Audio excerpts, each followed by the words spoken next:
had Rock, but he hasn't had Tony. So we go, wait. So you think about time, if you conservative say Tony Stark is 40. Yeah. If you conservative go Tony Stark is 40 when they thaw out Cap when Avengers happens, that meant from when Cap goes in the ice to when Howard Stark has his first and only child, 30 years. And it goes like, how old is Howard Stark at that point? You know, so that's one of those hotly contested things of how does that work in real time? You know, right? So at that point, because Dominic is probably late.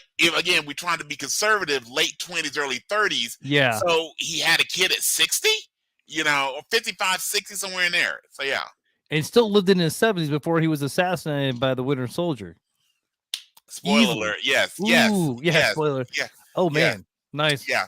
Well, so anyway, that's one of the things. All right, sir. We are live. Let's do the thing. Welcome to the Fandemic. This is a Facebook, YouTube live podcast show that celebrates all the things that we feel are awesome in hopes of spreading our fandoms to you. After the live show airs, you can find the show on Spotify, Apple, and anywhere you find audio podcasts whenever I get around to posting them on there. In the show. This is where I go. Folks, we're free. Continue, sir. Yes, we are. But if you want to pay us, we won't say no. In fact, that may come up because you can always buy us a coffee. You like Woo-hoo! that? Dude, yes. You see, we may do this for free, but we are not complete and total amateurs. That's right. We've been doing this for almost 2 years. Almost 2 years. I think it's a little past 2 years. I think it is too. Yeah. But in the show, we dive deep into the heart of fandoms and celebrate the things we love. From sci-fi to fantasy, movies to TV shows, comics to video games, we explore the universes that have captured our imaginations and made us lifelong fans. Each week, we'll take you through the realms of awesomeness. Expect passionate discussions, in-depth analyses, things under the bed. So whether you're just a die-hard enthusiast, and we're not talking about Pennywise, folks. No, or little red balloons, or just dipping your toes in the fandom waters. How was that not? And maybe I'm wrong again because this is where we talk about the tangents. Yeah, I haven't seen the original It in so long. Oh, I think we're gonna get a cameo. We do. We have not even in the intro. Hi, baby girl. How was 99 Love Balloons not in It? I don't know. I don't know. That seems like a perfectly. Like right? The song should have made perfect. Probably would have killed the popularity of the song if kids would have been getting eaten. True, that might be the reason why. That may be the reason why, right? Why was 99 Red Balloons not in the It movie? Any of them? Do you know what also is a horror movie? All the Grey's Anatomy episodes. Children of the Corn. We are not going to talk about Children of the Corn. Children of the Corn is the worst movie. No. One time, my dad watched Children of the Corn, and this was the only time he watched it.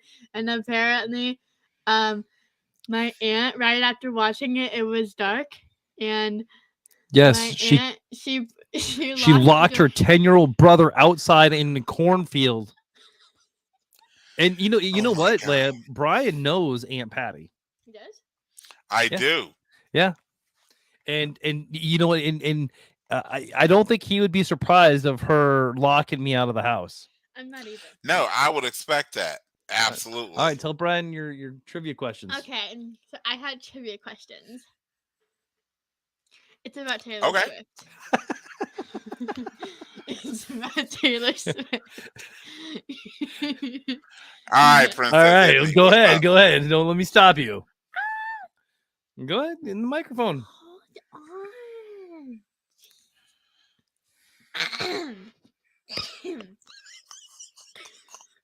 Okay. I'm doing these up as I go. Give me a second. I don't have paper. You have 3 questions. Oh my gosh. How many albums does Taylor Swift have? I don't care. 35? 69. 12. You are so close. 17. 420. 15. No. You need real.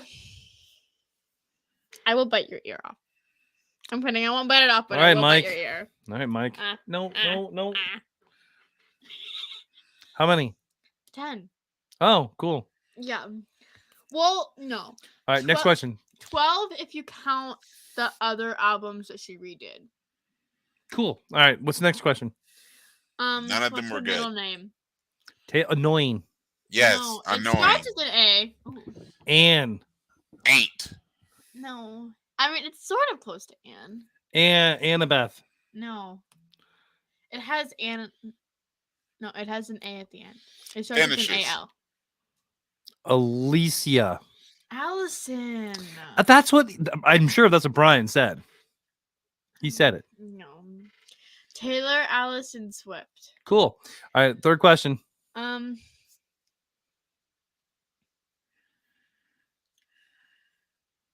What's my favorite album of hers?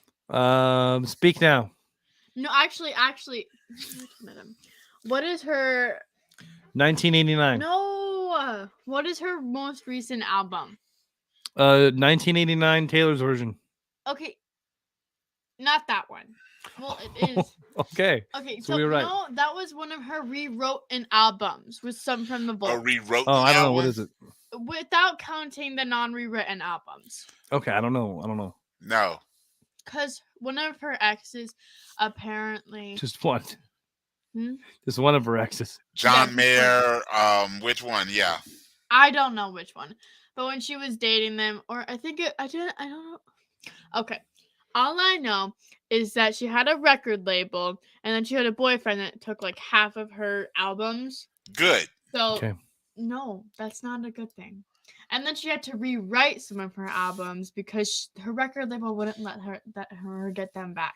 Okay. So she rewrote Speak Now in 1989, and we think Reputation's next. Oh, that's good. All right. Can I please bite your ear? No. Why not? Because that's so. All right. That's mean. All right. All right, Kayla. Give me them. All right. Tell Brian a bye-bye.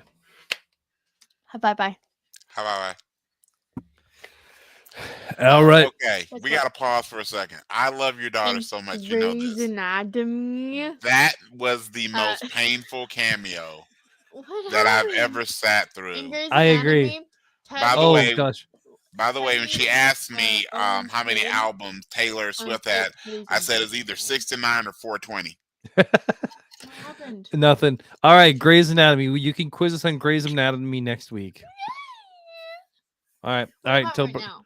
No, not right now because we have a Not podcast please, to do. Not right now. Well, Pretty please. I think I was a great start to the podcast. You were a great think start. I am Wonderful. the all-time star of your podcast. More You are Leia, less definitely- Taylor Swift. More Yes. Leia, less Taylor Swift. More- I am literally more of a star than you. I bet people love seeing me.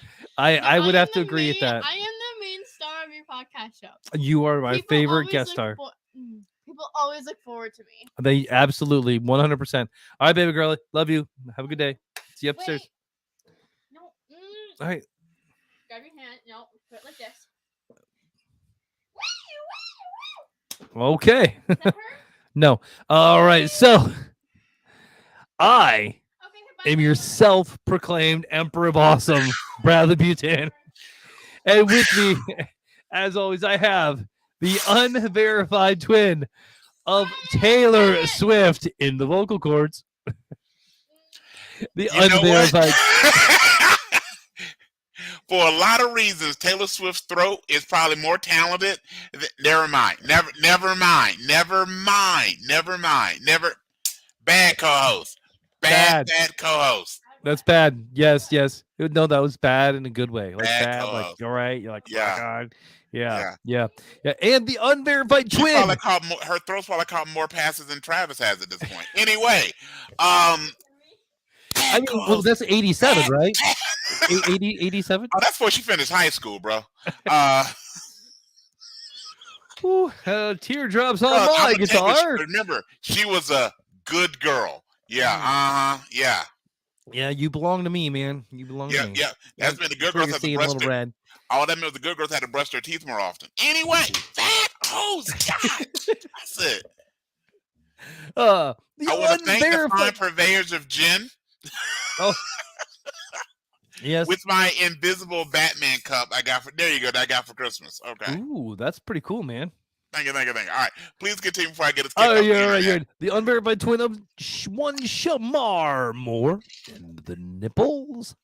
The unverified twin of Dwayne The Rock Johnson in the eyebrows.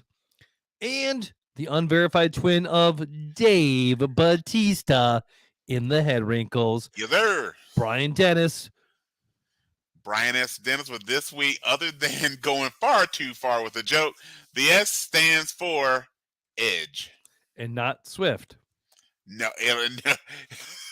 By the way, when she asked me what Taylor's middle name was, I went finishes.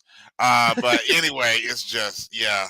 Oh, I like where you're going with the Edge, my friend. Yes, With sir. that, let's go. Let's talk about our favorites of the week, man. So what do you got? What's your favorite TV show and movie? All right, I'm gonna start with my favorite movie, and this was actually I watched it just because Netflix kept suggesting it, but it actually wound up being really good. It took a little bit to get going, but it actually is a Kevin Hart kind of heist flick called Lift. Man, I keep seeing that. I need to watch. Actually, it is not as smooth as Ocean's 11, however, or that ilk, but it's better than Ocean's 8. And it actually is really good, primarily because Vincent D'Onofrio is in it, and you get a lot of Kevin Hart and Vincent D'Onofrio is going to come up in some other I'm going to mention in a minute. But Vincent D'Onofrio, really, his chemistry and pairing with Kevin Hart was actually really good. And I mean, it's a big budget movie, and they did really cool things with the sets, the locations, the special effects, all of those things. But Lift is worth a watch. It is definitely worth a watch. I'll put them up next. As far as my show of the week, I got two. I'm just going to go, while S stood for Edge this week, you got to go with Percy Jackson and the Olympians. Come on now. Man, he is so good as Ares. He is a really good actor. I mean, for those of you who don't know what we're talking about, Edris, he now is known professional as Adam Copeland, because trademark, is a professional wrestler, famously with the WWE for many, many, many years. Is now with All Elite Wrestling, or AEW. By the way, which means so I hope I'm sorry, Adam Copeland coming back wouldn't make sense. So we could have maybe gotten a CM Punk Edge match. I thought would have been really cool, but that would have been good. But he plays Ares in the most recent episode of Percy Jackson and the Olympians, and stole the episode. He 100% stole the episode from Three Small Children, but he did it in a great way. Excellent. And that episode where it showed between the satyr and him, that was really good dynamics there. And I feel like there's more to that story as we go forward. And and Bradley, while I meant to get the 5th episode watched today, I did not. But Echo on, and that's why I wanted to talk to you about your thoughts. But Echo on Netflix was dropped this past Tuesday. So those are my highlights of the week. What about you, sir? I'm going to echo a lot of those as well. Percy Jackson, man, dude. I saw what you did there, sir. Thank you. I will say, so Percy Jackson almost took my show of the week. Okay. Echo. It was like an Echo. Started off really strong, and then as it goes, it fades. Really? Okay. Yeah, I mean, man, like I fell asleep in every episode. Did you? Okay. I napped in every episode of Echo, but then I'd wake up and I'm like, dude, this is awesome. So. See, I personally, and again, I look at it, and for those of you, and I won't get too much into spoilers because I want people to watch it. Right. Because I honestly think this is maybe where you and I have the biggest difference of opinion. I was thinking Echo, at least of the Marvel-related shows, Echo may be my favorite one. Really? Primarily, I've talked before about when we talked before, like what are our favorite shows that have been original on Disney Plus. We talked about, really what have been our favorites, maybe that have been Star Wars versus Marvel versus now we're talking like Percy Yeah. Jackson Olympian, something that may be separate. Well, I told you before, probably my favorite of the Marvel shows was Hawkeye. Um, I think this it's different. It's not as many episodes. They came out all at once versus weekly, Yeah. so you have that kind of that week to digest it. But the fact that we have a character who is an indigenous person, a character who is deaf, and I love the fact that they integrate her deafness and the ASL throughout. I'm a big fan of Graham Greene too, so who plays her grandfather, and Yes. then that she is an amputee. That first little spot with when this season started, they gave your boy Daredevil a little bit of love, Yes, and they did. bringing him back again. Vincent D'Onofrio is Kingpin. All due respect and deference to Michael Clark Duncan, R.I.P. Yes. Vincent D'Onofrio is Kingpin. Vincent D'Onofrio 100%. is Kingpin. And he's gotten, and this is no insult, but as he's gotten heavier throughout I think they still did little prosthetics things that gave him a little bit of a fat suit.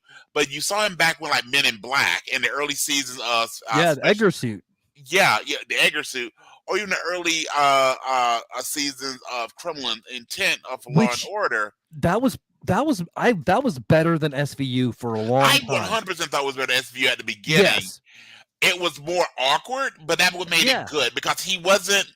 It wasn't as slick as SVU is. It wasn't. And SVU is cool. SVU because it's grown over time, and you had like Ice-T and Richard Belzer, and you had a lot of those, and basically everyone has ever been on Oz. Every other TV show played. Sex crimes. Yeah, the rapist in Oz, the psychiatrist and the police on Sexual Victim. Yeah, sure. Okay, does you go? Actors have range. So the Christopher Maloney, and if anyone that's listening to this podcast doesn't get what I'm talking about, just Google Christopher Maloney and the show Oz. Remember, you should watch Oz, and it still streams on Max. Yeah, but just research the character he played on Oz, OZ, and compare the character he's played in his Special Victims Unit world, and it's like, Yeah, because there's nothing that makes another human being fall in love with you than rampant physical abuse and sexual abuse. That makes you want to be your boo.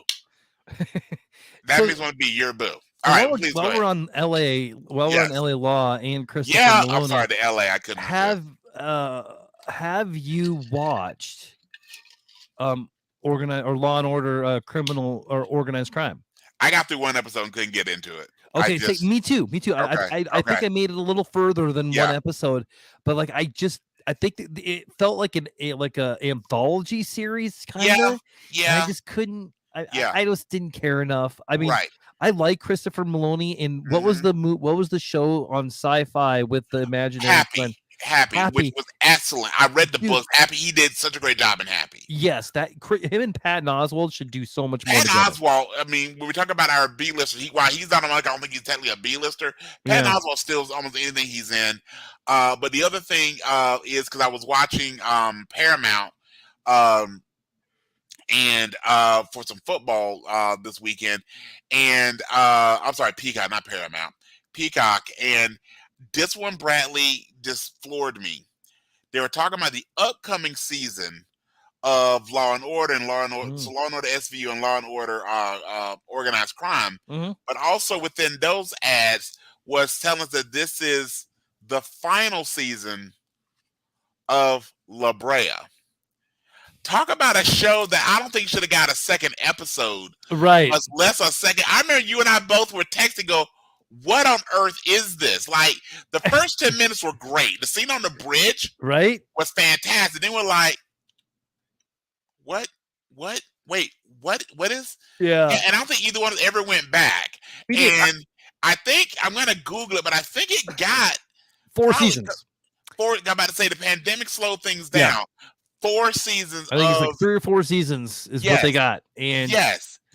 So I almost want to watch it now because it's gotten so long. Like, did I miss something? Right. Right. And we will say this, while we reserve the right to be wrong about any show other than Andor, Yeah. we reserve the right to be wrong about any show other than Andor. So And that maybe only La happens on Brea, the second Tuesday of the week. yeah. So maybe again, similar to the Marvels, maybe it's just not a show that's marketed to us. But gosh, La Brea was. I wound up rooting for the Tar. I Right? rooted for the Tar. Like, come on, Yes. on. Okay. Oh, okay, so one other show I got to talk about for just a second. The show came back, has Alan Cummings in it. Traitors. Yes. Traitors is so good. I love this show so much. There is almost nothing Alan Cummings can touch other than me that would not be successful. No, I'm kidding. Alan, holla at your boy. I mean, touch me, I'll be successful too, man. Like, I'm all for it, buddy. Alan Cummings from me to you. Yeah. Touch me in the morning. I'll be your good girl, Alan. All right. So, with that, by the way, his Nightcrawler, so good. Which Agreed. now that they are in the MCU, now we've seen enough from the ads that probably Nightcrawler, at least it's not in the early iterations, but Marvel has shown a great job of acknowledging their movies, shows, and other program that was under the Sony banner and bringing those and under Netflix, bringing those things over. So hey, maybe we'll get an Alan Cummings Nightcrawler. Maybe we'll get Jennifer Lawrence as Mystique. I mean, that would personally be really good. I would love we get some Alan Cummings over. But anyway, sir, please continue. I'm still in your time. No, you're good. Other than that, the only movie I want to talk about was a week for movies for me. My top one was Mean Girls. We went to it last night. Kids back. How was with the singing? How is it? It's good. It's good. I'm glad I saw it with all the kids. Mm-hmm. And I enjoyed myself. It was fine. No, I mean, is it like a full-on musical, or is it just okay? So it really is a full-on musical. Yeah. Okay. Yeah. And I think Beekeeper is in Screen X. Yeah. I will be seeing that again. My man. You let me know if you want to come. But we will be going. Dude, Beekeeper I am thinking about growing out the mutton chops. Thinking about going next time I go to the barbershop to like eat mutton chops. I think you could pull it off. I definitely think you could pull off some mutton chops, buddy. With that, you do have an honest ad for us tonight. I do. And this one, normally when I do our honest ads, I talk about maybe a particular product or holiday or something that's going on in our world. Mm-hmm. Well, this is going to be a little different, as both Bradley and I are domiciled around the Des Moines, Iowa area. And not only the Des Moines area, not only the state of Iowa, but the entire Midwest has had a little bit of a thing called weather. Snow. And so... Snowmageddon 2024, and not the Canadian Jamaican rapper. I know it's got to be a little Informer. Have I ever done my Informer impersonation? No, but I want to see this. Right, Informer, inform. That's all you gotta do. All right. So you're right on, man. I do my best. You hit all of the words. Yes. I think you did. All the words anyone cares about. All right. So this is my. I get the boom boom now. Okay. I lick you boom boom now. There you go. I don't know what's worse, my Informer or my De Niro. You. Okay. All right. So zoinks. Here is my honest ad weather report for this week in Iowa. Hell has frozen over. There is no doubt. The loss of warm weather has made me pout. Ice-covered streets and snow for miles and miles. Not even Hercules has faced such trials. The air makes my face hurt.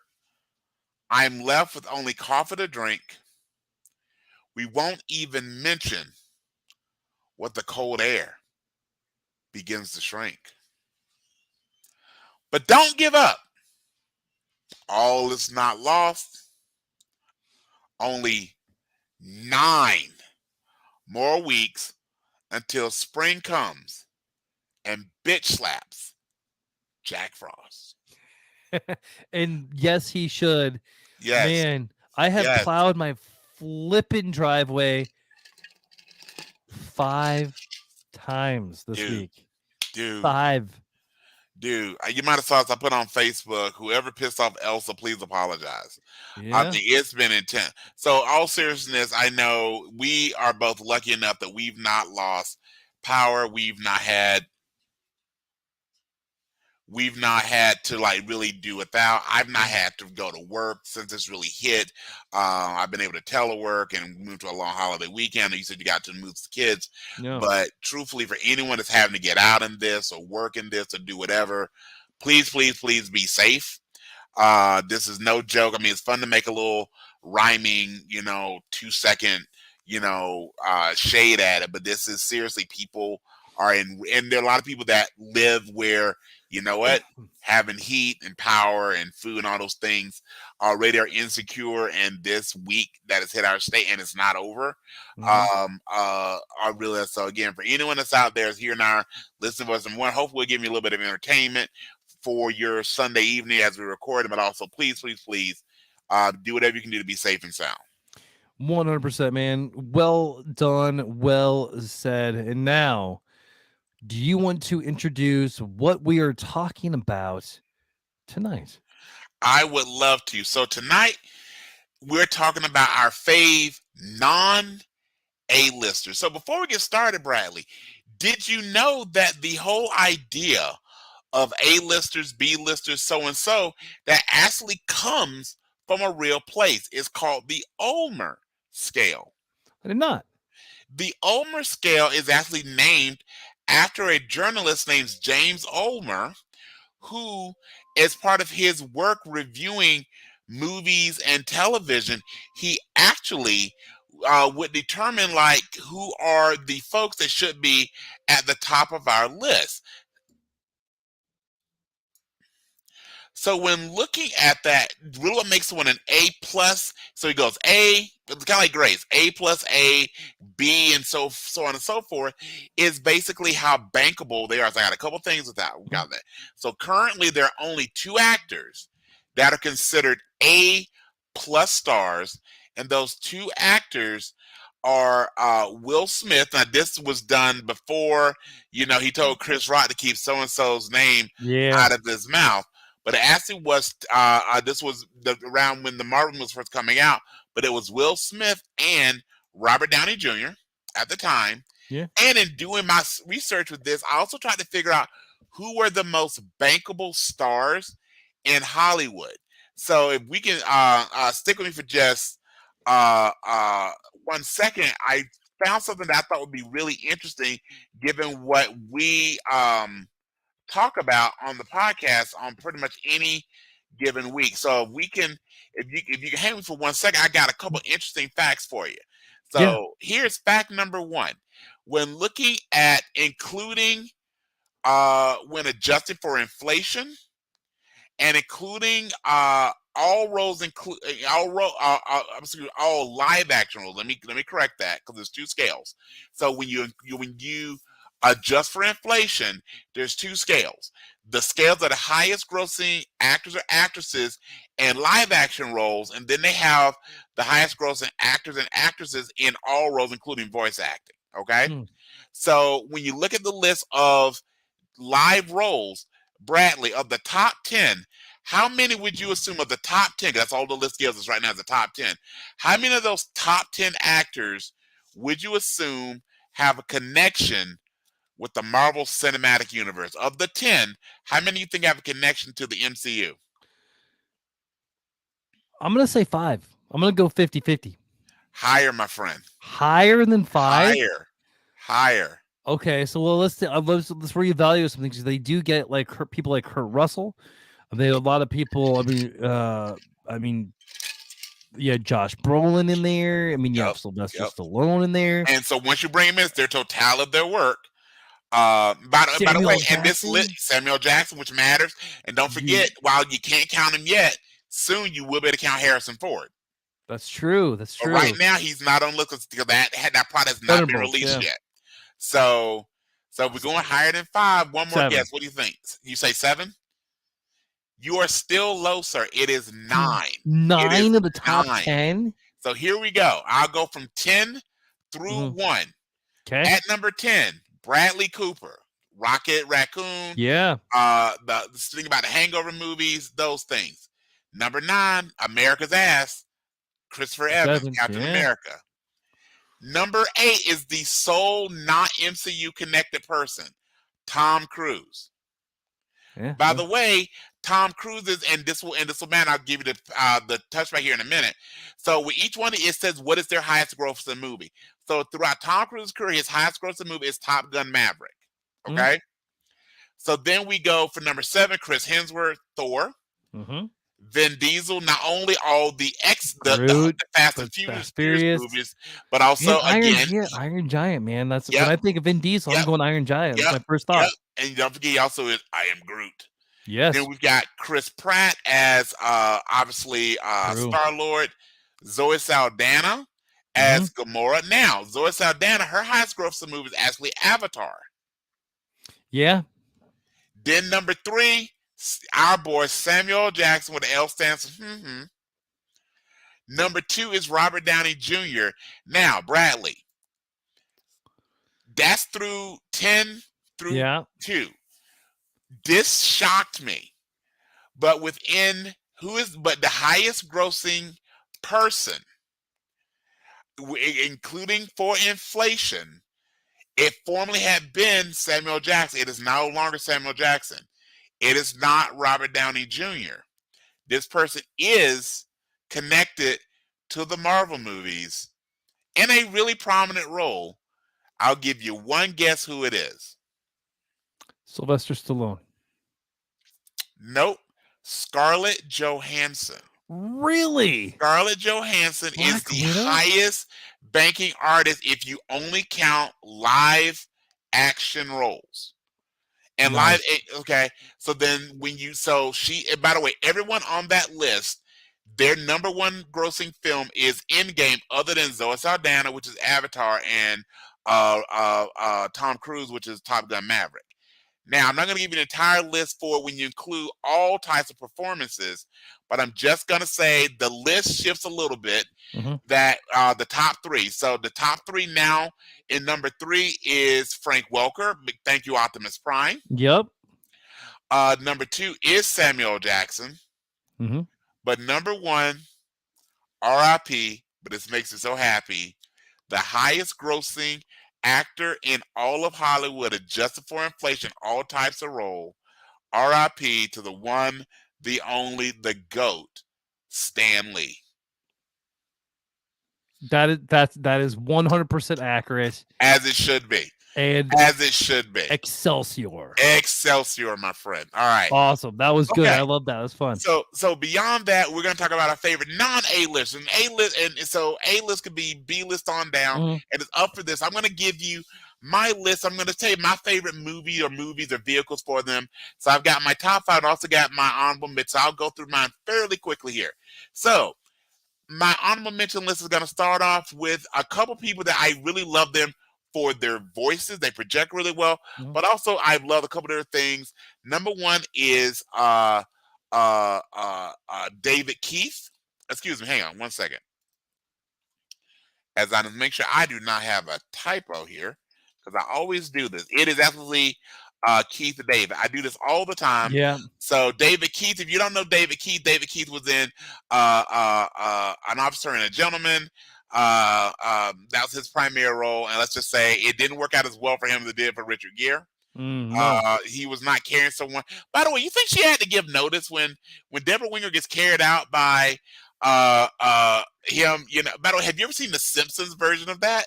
No, I have not. Oh my goodness. Okay, so Marge and Homer it's one of the early Simpsons. I think it was like within the first 3 seasons. So Marge, instead of it being, Richard Gere going to the factory where Deborah Winger goes and carrying her out, Marge actually goes to the power plant for Homer. And so Homer still carries Marge out, and Homer yells to the fellas like Barney and goes, tell Mr. Burns I'm going to my car to make love to my wife for 15 minutes. and then he was come back on the job. Okay. So I'm just curious when Deborah Winger left, did she go, "Hey, I'm leaving," and all the things. Paula, they're clapping because she was gonna go have sex with Richard Gere, which I mean, hey, yeah.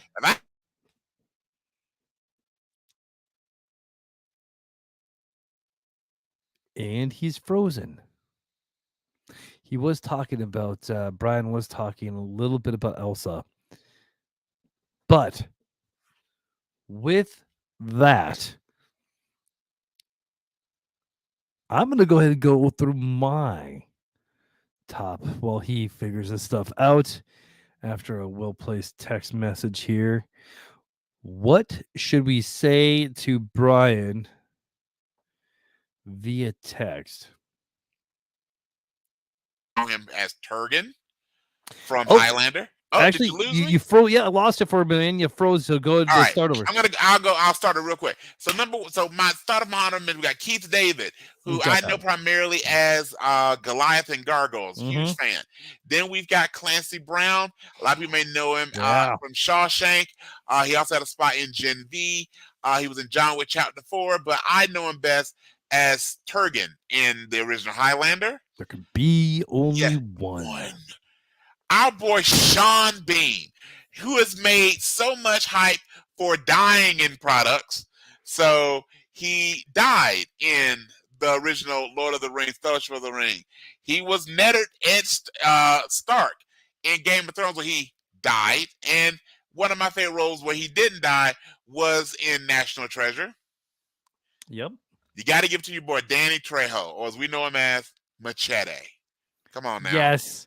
Now, and of course, when you look at a guy with the huge Cantina Girl tattooed on his stomach, have you ever seen him in like Desperado or anything? That's a real tattoo, ladies and gentlemen. And that's where if I was Robert Rodriguez, hey, I'm gonna put him in Spy Kids, hanging with a bunch of kids. By the way, here's the Brian Dennis creepy part of the moment. Have you Googled Alexa Vega now that she's all grown up, who was in Spy Kids? You should. You should. She's also in the new one. She was in Machete. Yeah. Which, then I go, I am a creepy human being, and I still. I know you have to like wait, no, that's who? Yeah. I was also the dude that. Never mind. We'll stop there because I think my Taylor Swift already gonna get off the internet.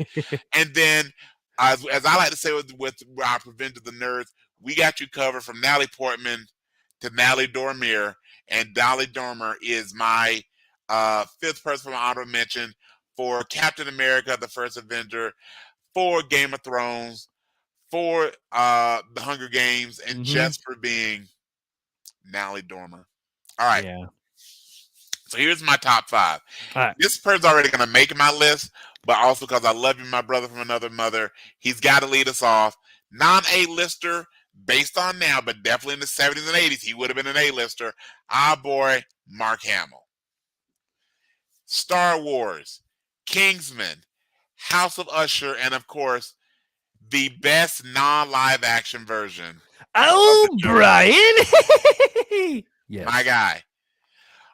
Diamond Hunsu, Guardian of the Galaxy, Captain Marvel plays the same role, and of course, he played the wizard Shazam in the Shazam series.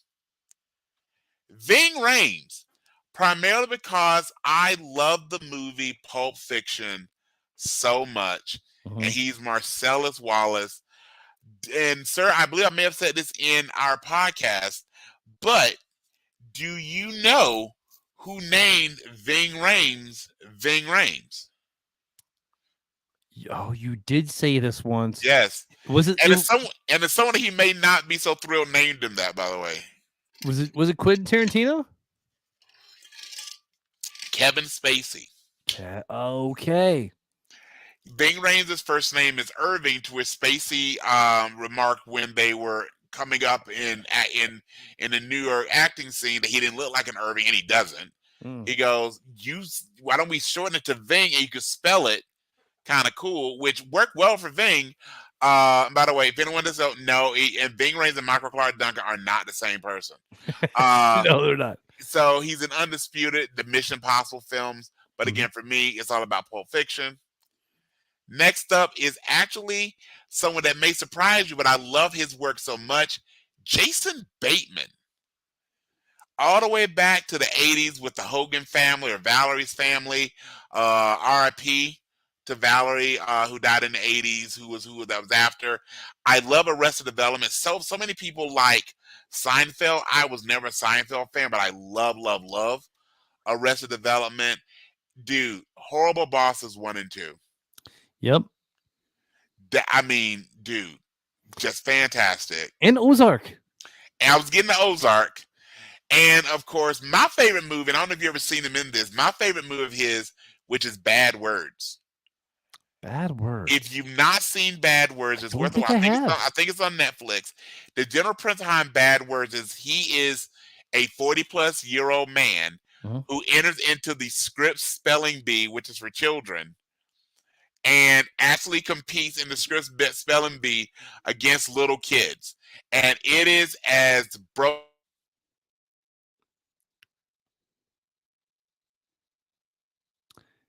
And we lost him again.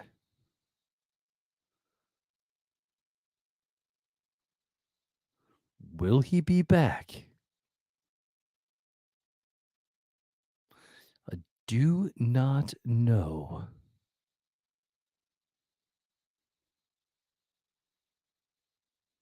Maybe. Well, so far we have 1, 2, 3 the same. I don't know what's going on my internet tonight, but that's like the second or third time that's happened. Am I back? Second time. That's the second time. You're back, man. All right. So I'll just give it a quick overview of Bad Words. Before that happens again, give my number one. And this person, we talked about that if the podcast had a Mount Rushmore, this person will be in there. And I don't know if he's going to be on your list, but he's definitely the top on my mind. Bruce Campbell. Awesome. Well done with that. Who you got, my friend? All right. So I did 5 men, 5 women. Okay. Fair. And well, let me just tell you, we have 1, 2, 3, 4 overlapping. Nice. All right, so these are I couldn't really order them at all because I just like them all a lot. So the order, just kind of keep in mind it doesn't matter on my list. I'm just gonna do women first, and I'll go into the guys. Right. So my top 5 favorite non-A-listers: Kristen Ritter. Man, she is funny. Yes. She can be serious, and she did it all in Jessica Jones, which is canon now. So that's awesome. And it made us all want to be. And it made us all want to be Luke Cage for a little bit, didn't it? Yes, 100%. Yes. Diane Sweet Kruger. Christmas. I'm sorry. Oh, all right. Give me your next one. I missed it. Mike Holder should be on the list too, man. Yes. Dude, he went from Luke Cage to a priest. Yes. And not to mention, really good. Also, have you ever seen the show not The Good Place, The Good Wife? I have a few episodes here and there. So he comes in a little later in the series about The Good Wife, and then the spinoff, The Good Fight. He plays there's no way to say it, a crackhead. I'm not crackhead, a crack dealer, he's a drug dealer, a high-level drug dealer. That has the law firm in both The Good Wife and The Good Fight on retainer, but he has such great playing a very complex character. So yes, Michael Coulter, again, we're talking Luke Cage, we're talking Evil, we're talking Good Fight and Good and Good Wife. He is, and again, you mentioned that Ritter is now canon. I mean, I think everybody from that Defenders area, so Daredevil, Jessica Jones, Luke Cage, and unfortunately Iron Fist, I think they are all kind of canon. So maybe how do we not get Luke Cage in Wakanda? I got nothing. It should happen. I want Luke Cage and M'Baku to arm wrestle. Marvel, just give me that. That'd be awesome. Give me that. People would be satisfied as soon as that. You make that the first part of your movie, and you're satisfied. 100%, man. Absolutely, sir. Just Absolutely. Like, here's what you do with Iron Fist. You bring him into Shang-Chi. Yes. And you just make it the best martial arts thing you possibly could. There you I'm go. waiting on, and I'm waiting on Shang-Chi because we saw it, and again, I'm sure with doing all the things because Marvel's been a little busy, Mm-hmm. Jonathan Majors. But they really were setting up that Shang-Chi and Carmitage and all those things. Not to mention, let's remember that. Oh, by the way, the guy that plays Ned, the guy in the chair from the Spider-Man movies, has a good role in Lift as well. So Oh, nice. also we're checking it out. But remember the last time where we left him off, he was working on getting some of that magic going again. So speaking of something that can actually be well as a series on Disney Plus. I'm gonna say D Plus. Mhm. Double Chicago's your boy. Anyway, I would love to see similar to. I would love to see like a Carmitage series. That'd be I cool. think it'd be done. I could think of it, but I don't know how many people left after Wanda kind of Mm-hmm. kind of Did melted her thing. everybody. Yeah. That sounds about right. All right, next one on your list, sir. My Cool. bad. No, you're fine. You're fine, buddy. Diane Kruger, man. You see her in a bunch of stuff. She always hits it out of the park. Dude, she was in National Treasure. Yes. And she was in Troy. We definitely remember her in Troy. So much other stuff, but love her to death. Then there's this TV actress. She's did movies too, especially Django Unchained. Kerry Washington, man. Bro. Scandal did something to shows that was just phenomenal. They could have kept that show going forever, but unfortunately, it had to end at some point. Kerry Washington is such a fucking amazing actor, and you don't see her. At least I don't see her in a ton of stuff lately. So I'm sure she's working on some stuff or maybe doing indie stuff like that. But when she was a fantastic actress. Oh God, yes, 100%.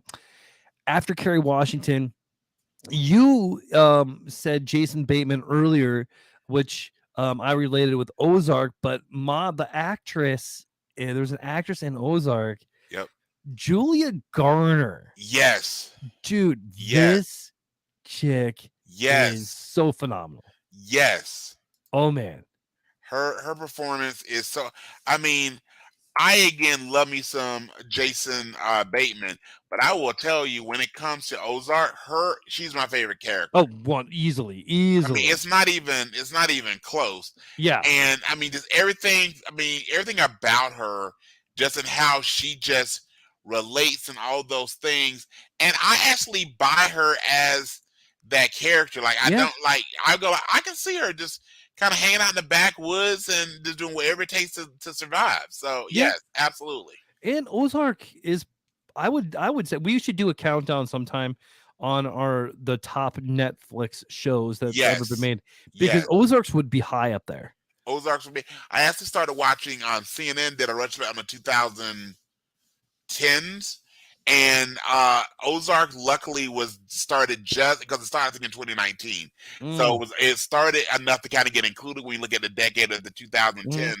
And the amount of people that just goes Ozark, and it was all about Julie Garner's character. They were like, come on. Just phenomenal. Yes, sir. Great choice. Who else you got? And then Mia Goth, to round up my females.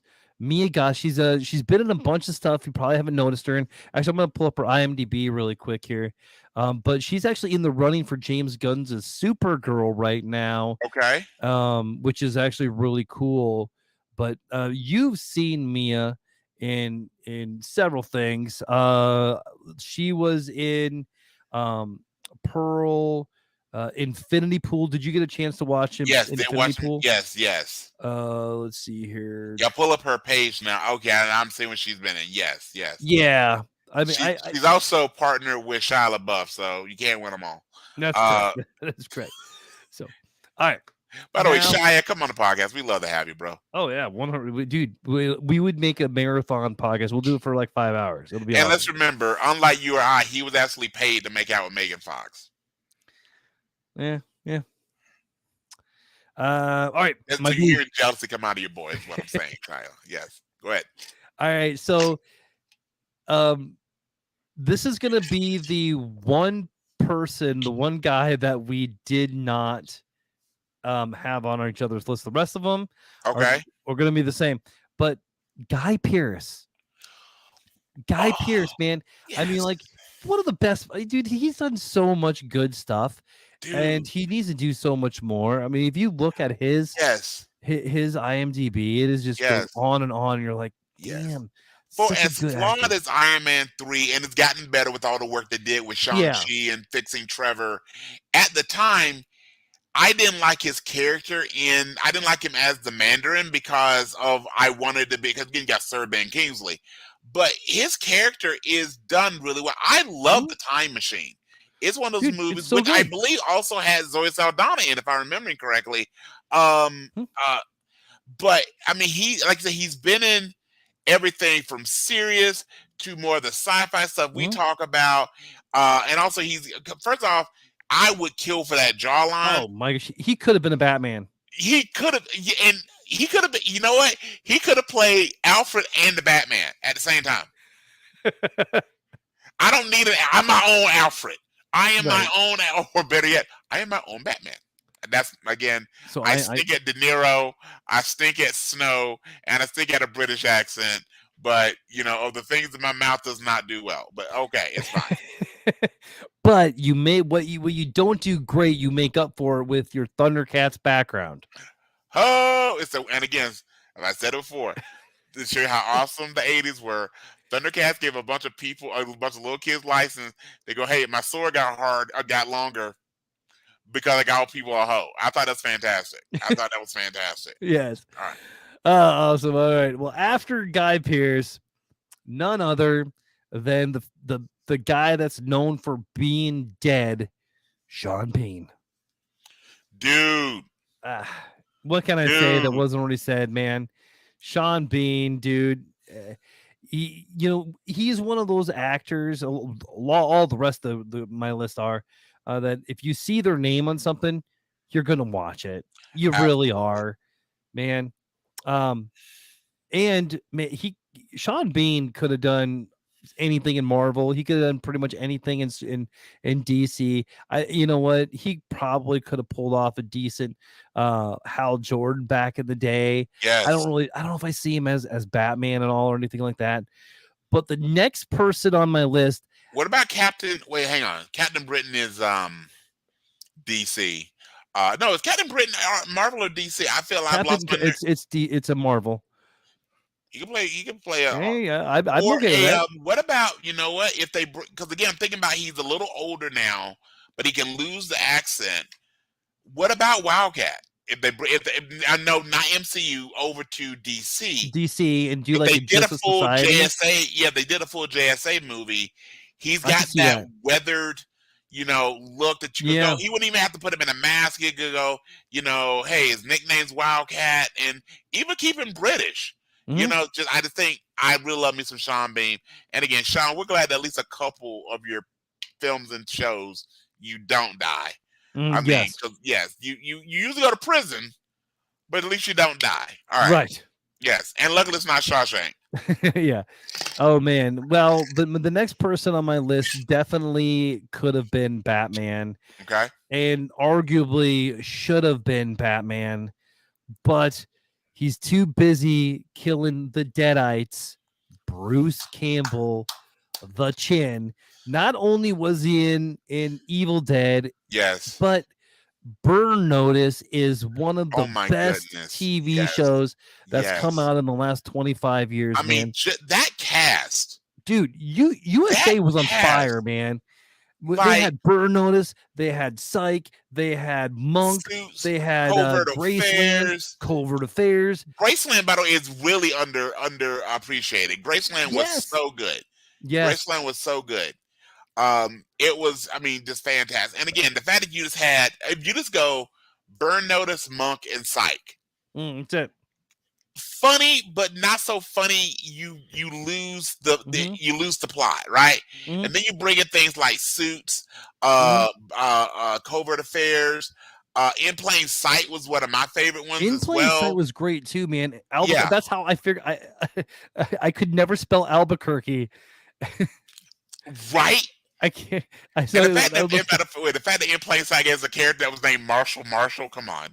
Yeah, That was fantastic. That it was was. awesome. Yep. Marshall was awesome. Yes. And yes, I mean USA, dude, they had such Yeah. good shows. And don't forget, they still gave us like Mr. Robot. I mean, they still gave Yeah. like across the board. USA, again, hey, you have a couple fans over here at Revenge of the Nerds. All right, my And friend. Psych is by far the greatest Yeah, I of all think television yes, shows ever. yes. And again, I still want that. So I think we talked about it before. I still want that Psych Scrubs crossover. And by the way, when I say Scrubs, the original cast of Scrubs. So here's another rule from Revenge of the Nerds. We talked about if you're planning a trilogy, probably stop at 2. Mhm. If you're planning sequels, gotta do stop at 1.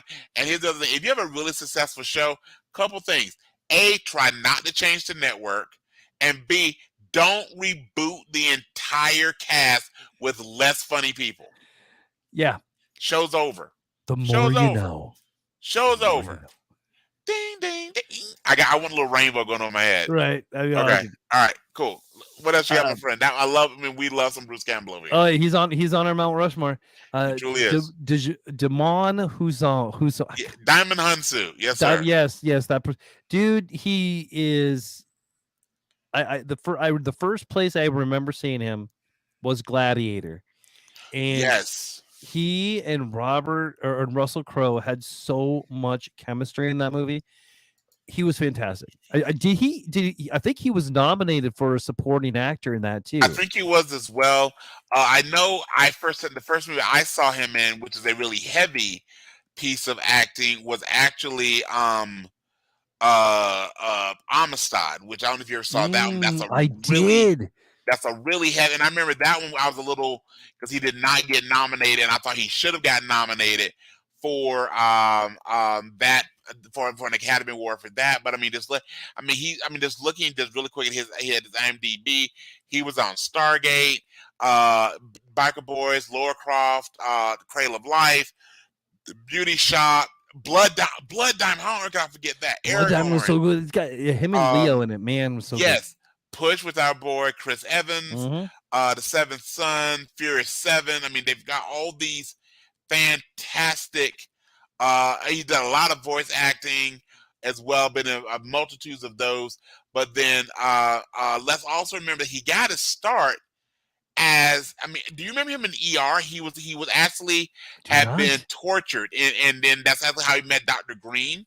I mean, that story arc in that was fantastic, but he got to start as a model.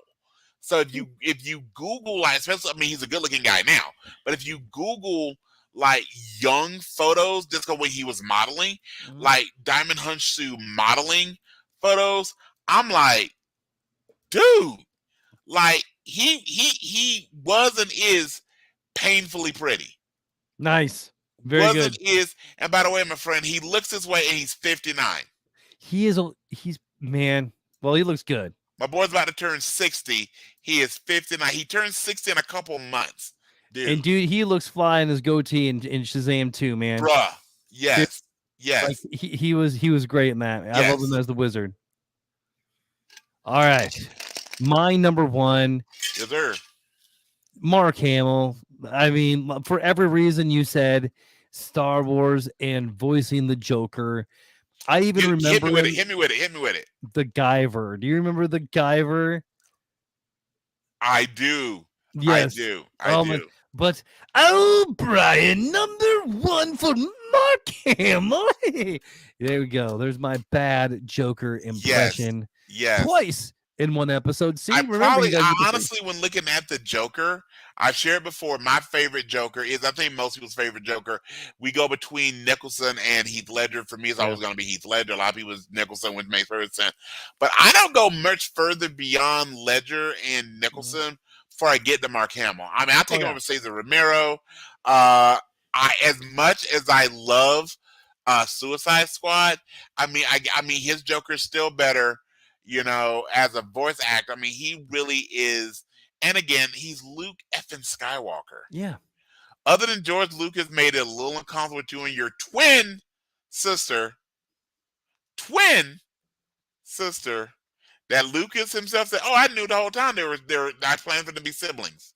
Yeah, sure it was. Yeah. Do you know how many, George Lucas, if you're listening, I know you are. Do you know how awkward that was when Mia's little bitty Brian was in his bedroom playing with his lightsaber, and you can take that everywhere you want to. Depends what color And it was. It was a green or it was a red. I mean, like, depending on what Kool-Aid I had to drink that day. But I mean, the lemon lime Kool-Aid, was it still is so very good. Facts. I mean, but sometimes you just gotta go red, my friend. Sometimes and it's by the all way, about the red cherry. is not a flavor. Red is, red. What flavor is red? Red, yeah. Flipping red. Yeah, but it's fruity. When you have these little kids growing up, and when I was in my head playing out my love story with Princess Leia, I realized, wait, she's my sister? Because you think about it, especially in the original three, in episodes 4, 5, and 6, if you take out Leia, there's not a whole lot of other. I mean, there's not a whole lot of other female representation. No, the Cantina scene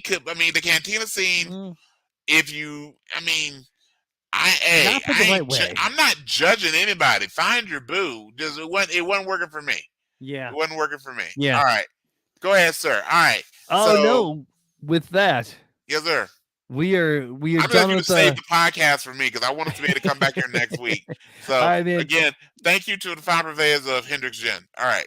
So what do you have for a tat? And then we're going to do something a little bit different today. We're going to do some 6 degrees battles. So, given our time, I'm going to ask you to choose. I've got 3 tats, and they're all B-list related. So you tell me which one of these tats you want to do. And this is, again, a thing about this. I want you to tell me either who is the best B-list villain, and these are the 3 that I give you. Ming the Merciless from Flash Gordon, the Kurgan from Highlander, or Skeletor from the horrible but still coolly got made live action Master of the Universe. Who would be the best B-list hero? Howard the Duck, the Toxic Avenger, or our boy Kurt Russell playing Snake Plissken?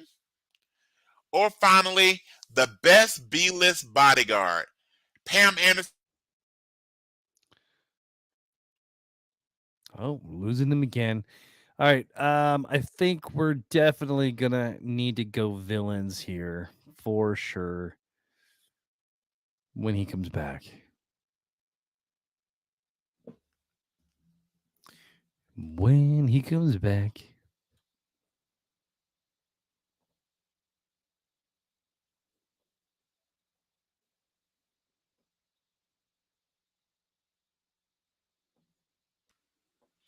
You cannot do a podcast when you're our age without adding in Lisa from Weird Science played by the one only Kelly LeBrock. So you want to do bodyguard, hero, or villain? We're gonna do villains. So which of these is the best villain? Ming the Merciless, the Kurgan, or Frank Langella as Skeletor? Man, I'm gonna take out Skeletor right away. Thank you, sir. So this is gonna be between Ming and the Kurgan, and I'm gonna go Ming just because the Kurgan was only used in Highlander 1. Okay. I think there was some more mileage that they could have got out of the Kurgan. I really, really think, man. But Ming the Merciless, Flash Gordon. I mean, freaking iconic. Yes. I mean, just a bald head. I mean, he just looked like the bad guy. The ring. Right? I mean, first off, and I don't know who came first, but Ming the Merciless and the original comic book version of the Mandarin are the flipping same.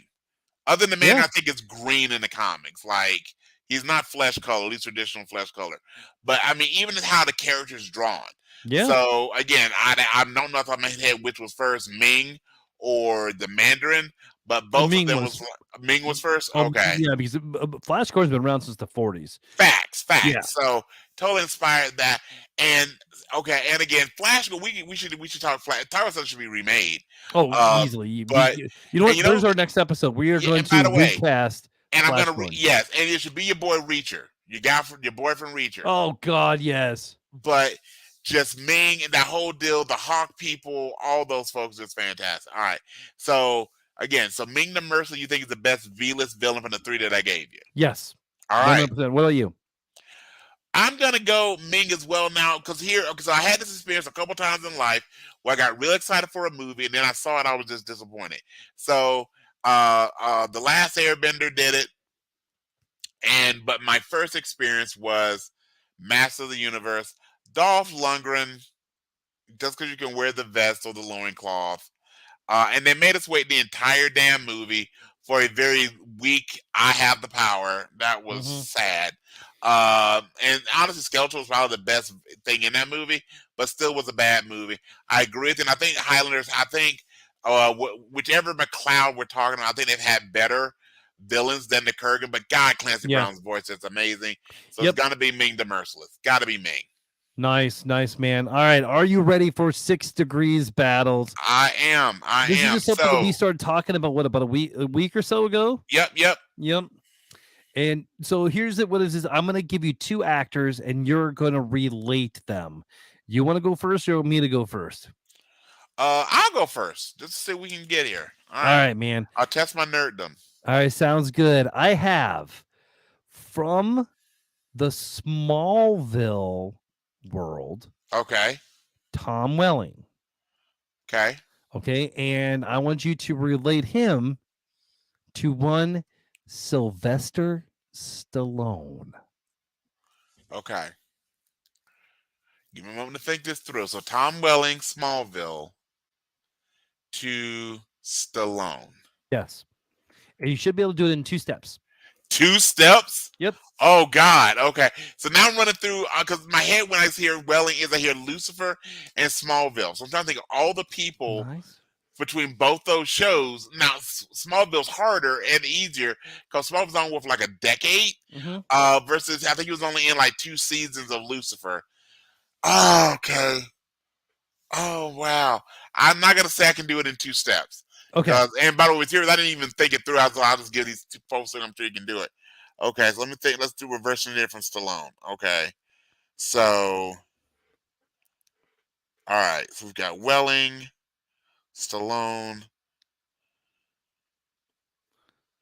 Do you want a hint?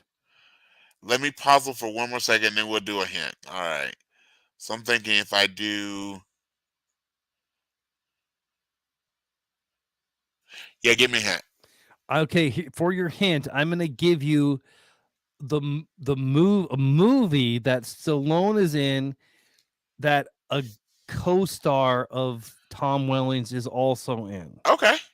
Guardians of the Galaxy Volume 2. That's where I was going. I was trying to think of who it was. Okay. So I had the movie. I just couldn't think of who the co-star would be then. Doing the Rolodex, also doing the Rolodex from the person's a very good friend of James Gunn. I'm assuming Sean Gunn. Is it Sean? It's not his Sean. Brother? Okay. But I guess we could check. Has Sean Gunn ever been on Smallville?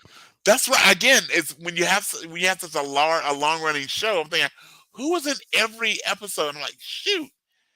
Oh gosh. So that might actually work too.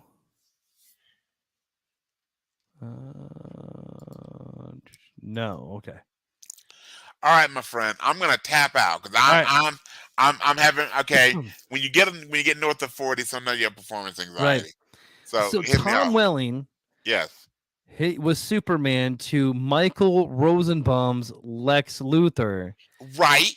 Michael Rosenbaum was in Guardians of the Galaxy Volume 2. Who? With Sylvester Stallone. He is a very, very good friend of James Gunn. I get it. I forget his actual title in it, but let me go ahead and. This was well done. That's what I was thinking. It had to be Lex, but I could not figure out what Lex had been in. He is one of the Ravagers. He is Martinex. Okay, that's not fair. All the CGI, there's no way I would have known that was him. He has speaking parts, though. He does have speaking parts. Okay, bro. Okay, so ladies and gentlemen, Martin X is basically like a human diamond. All right, and but fair. Well, fair. As a true nerd, Your job is to know the filmography. Yeah. Well played, sir. Well played. Okay. So I also have one. So we're going to do one a little differently. I'm going to give you the starting point, but I will let you pick the end point. And again, I have not figured this out how many steps, but I believe you probably could do any of these three. Okay. So again, we're going to start off with Natalie Dormer because why not? Why not? But can you, in 6 steps or less, Bradley, tie her to either Pablo Pascal, Ewan McGregor, or Rosario Dawson? So we're pulling some Star Wars folks here. So Pedro Pascal, that's going to be easy. It's Game of Thrones. Both of them were in Game of Thrones. I was curious you were just going to go there. All right. So, but let's see if we can do the other two though. So it was Pedro Pascal, Natalie Portman. So Natalie Dormer was in. Okay, here we go. So Natalie Dormer was in Captain America: The First Avenger. Correct. With Chris Hemsworth or with Chris Evans. Chris Evans was in the Avengers movies with Chris Hemsworth. Yes. Chris Hemsworth was in Thor with Natalie Portman. Fair. Okay, so who was the third one? Rosario Dawson. So Dormer to Rosario Dawson. Okay, so Rosario Dawson, this one might be a little harder. I'm going to work this one with you as well. Okay, let's all work right. on So, together. But we'll just spend like a minute or so for our audience. So I think Rosario Dawson was in. Well, okay. Actually, it's not that hard. So Rosario Dawson was in episodes of The Mandalorian with Pedro Pascal. Pedro Pascal was in Game of Thrones with Natalie Dormer. Natalie Dormer. Very good. You are both a gentleman, a scholar, and a savant, my friend. Nice job. That was fun. We are going to do more of those. We're going to do more of those. All right, man. You want to do another tat? All right. You got one for me, or I got one? We throw one at you. Yep. Go ahead and hit me with one. All right. So we've got 2 left. I'll let you pick it. I'll pick this one for you. So who would be then the best B-list hero? Make the argument for either Howard the Duck, the Toxic Avenger, or our boy who's escaping from New York, Snake Plissken. Snake mother effing Plissken. For no other 2 reasons. One, his name is Snake mother effing Plissken. Right. Number 2, he's played by Kurt Russell. Right. Yes. Boom. Yes. By the way, I've heard that they're redoing Toxic Avenger, which they need to update it. But okay. So why Snake over Howard or the Toxic Avenger? Man, I love the escape movies, man. Howard the Duck, okay, fine, whatever. But Snake Plissken, it's the eye patch, which I heard or read an article that Wyatt Russell is going to be picking up the reboot of Escape from New York. That would make so much sense. Right? Man, better character than them all. Because you said who was after Howard the Duck? Toxic Avenger, which Toxic Avenger, yeah. I mean, the first one was it was very surreal and sarcastic, right. And you watched it for the boobies. Yeah, you did watch it for the boobies. It was a decent, thing, but absolutely, and with every sequel, it got more ridiculous, right?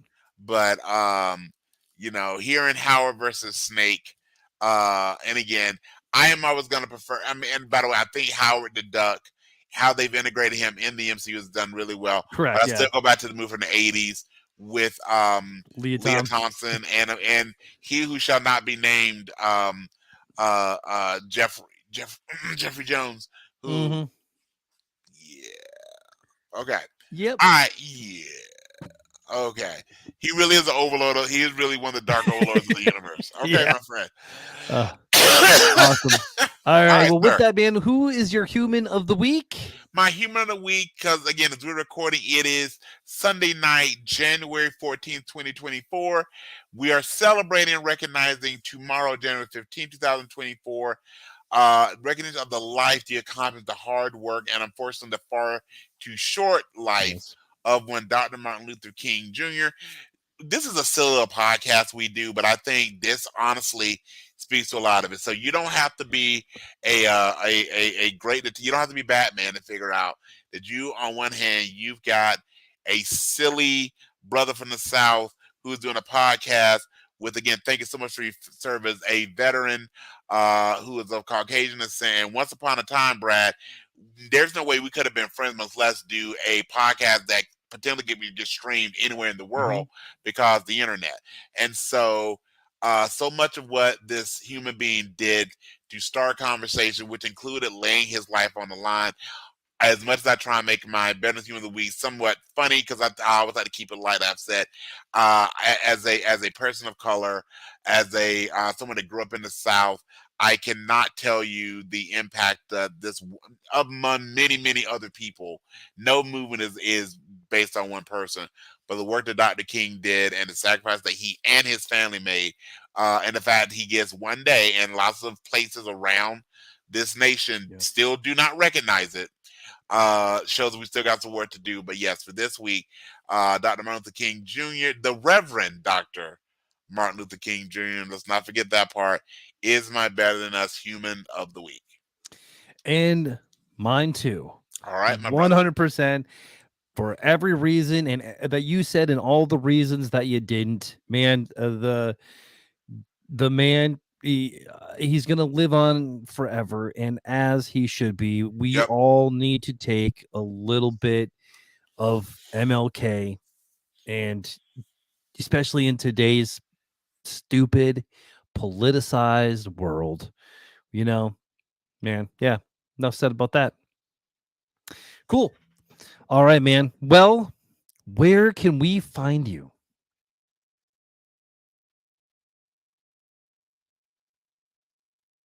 Oh, you're muted.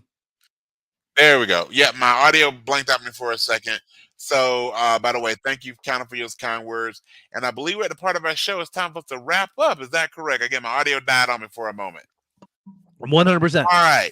So I will tell everybody where to get a hold of me. So first off, thank you all for joining us this week on the Prevent the Nerd podcast. We hope this is the best part of your week. It is definitely the best part of ours. So if you want to connect with me, you can find me on the Book of Faces at Brian Stephen Dennis. Give me a like, give me a follow. I was trying to get the page light and hopefully occasionally sometimes weird. By the way, I probably will not make any Taylor Swift jokes for at least 3 minutes. All right. With that being said, sir, how can folks find you? All right. Well, if you want to support the show, first of all, there's several ways. Oh, well, you can get ahead of myself. You can tweet at me at Fandemic3, message me on Facebook at The Fandemic, actually active on TikTok as well at Fandemic1. If you want to support the show, there are several ways to do so. You can buy me a coffee at buymeacoffee.com/The Fandemic. You can find us on Patreon at patreon.com/PVOTN Fandemic. Become an episode assistant, an episode producer, a pre-event producer like Stacy, or yes, you could be part of the con, the Council of Nerds, starting at around $5 a month. If you want to just give me money, I won't say no. Go to PayPal or Venmo at Bradley Butin, or just share We the can show. be bought. I can be bought. and bribed. So if you have an idea for a show and you want to hear our thoughts on it, yeah, just let us know. And $5 won't hurt. Yeah. Don't forget to leave a 5-star review. I just love that was so great. It was, you went from me like, hey, love the show, put out good product every week, to like, please give us money. Like, In a seriously. review. That was almost okay. Have you ever seen, and I'm sure my computer's gonna act up again, hopefully not before I get through this. Yeah, you're Have good. you ever seen the Robert Downey Jr. Less Than Zero? Less than zero. So It first off, sounds familiar. so it has Andrew McCarthy, Robert Downey Jr., a really young James Spader, and Yes. Jamie Gertz pre-Lost Boys. So Yeah. there's a scene through the mechanisms of the plot. There's a point where Robert Downey Jr. needs to borrow money from James Spader, and something about how you came across was killing. And by if anyone has seen Less Than Zero or wants to Google what Robert Downey Jr. has to do to get money from James Spader, it is worse than well, I should say it's worse than being on the blacklist. But you know, hey, those interest rates will kill you. All right, they are a real pain in the butt. All right, so So with that being said, sir, all right, are you ready for the wrap up this week's show, my friend? Let's wrap it before we screw up too bad. Again, I can already feel us sliding towards the edge of the internet. It's kind of like at what is it? Pirates of the Caribbean at World's End, where the waterfall is take shot. We're getting real, and that's my fault. So with that being said, please do not hold the show against my friend and tag team partner and brother of another mother, Bradley U10. I was just doing me, boo boo.